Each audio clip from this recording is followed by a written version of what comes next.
Wa an Abi Hurairah radhiyallahu anhu anna Rasulullah sallallahu alaihi wasallam qala Ramadan ila Ramadan mukaffirun ma bainahuma idza istunibatil kaba'ir. Diriwayatkan dari Abu Hurairah radhiyallahu anhu berkata Rasulullah sallallahu alaihi wasallam, diberi umatku 5 perkara di Ramadan yang tidak diberikan 5 perkara itu kepada umat sebelum mereka. Umat-umat sebelum umatnya Rasulullah tidak dikasih 5 ini di bulan Ramadan, hanya umatnya Nabi Muhammad. Pertama yaitu bau tidak sedap mulutnya orang puasa di sisi Allah adalah lebih wangi daripada bau minyak misik.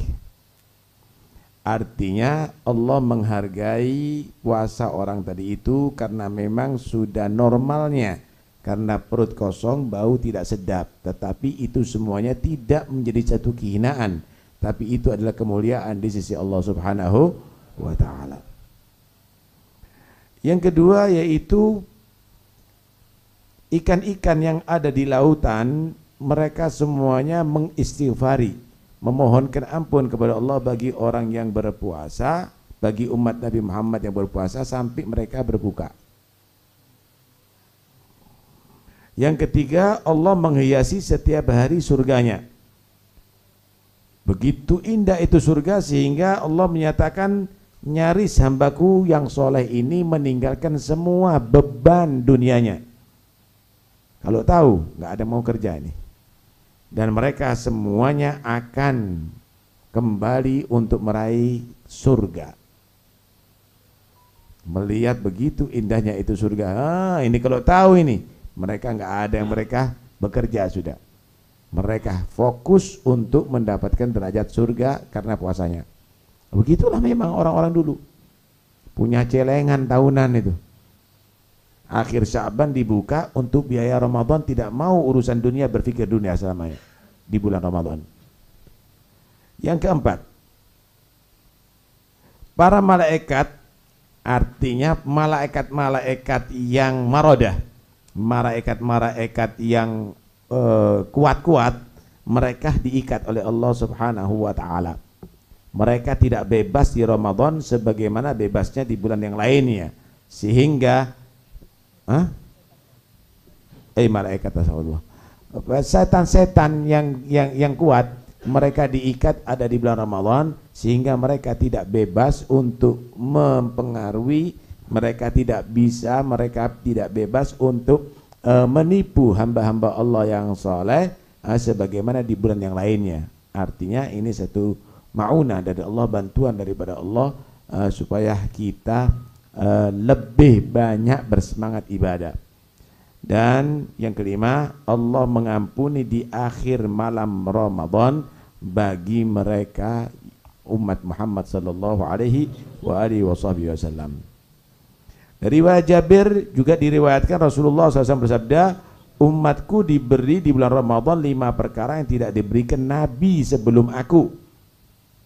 Adapun yang pertama, malam pertama bulan Ramadan Allah memandang khusus kepada umat Nabi Muhammad, pandangan rahmat.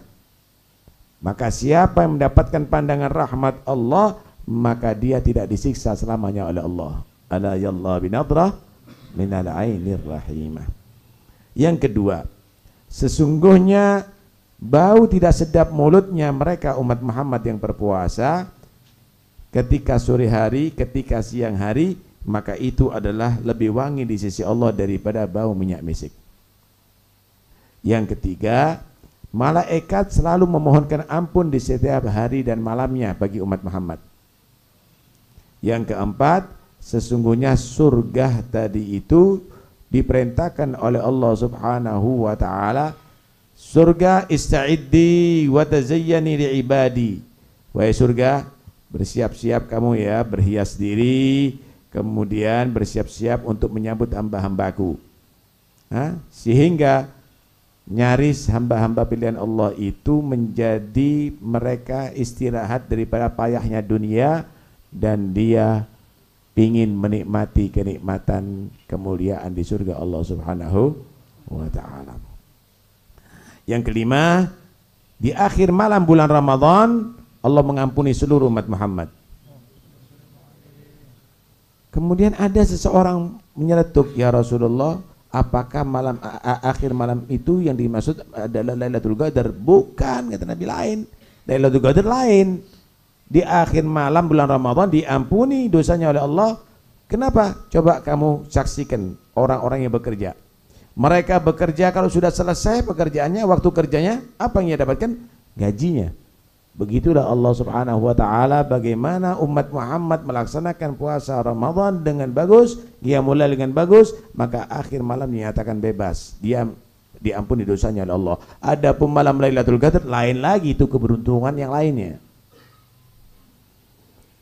Dari sahabat Abu Hurairah radhiyallahu anhu menerangkan Rasulullah sallallahu alaihi wasallam juga bersabda, Ramadan sampai Ramadan itu adalah menjadi pelebur dosa antara keduanya, dengan catatan kalau orang itu meninggalkan dosa besar. Dosa besar ya syirik, uququl walidain, durhaka kepada orang tua, kemudian minum khamar, berzina, liwat, ghibah, termasuk ya namimah, madu domba, muamalah dengan riba dan seterusnya. Kalau bebas dari itu, maka insya Allah Ramadan akan melebur dosa setahun, saudara. Karena itu kita harus paham bahwa puasa Ramadan ini bukan karena menguntungkan Tuhan, itu semata-mata la'allakum tattaqun, ay min adzabin nar, supaya kalian semuanya bisa melindungi diri dari neraka Allah Subhanahu wa taala. Mudah-mudahan Allah menerima segala ibadah kita di bulan Ramadan. Amin ya rabbal alamin.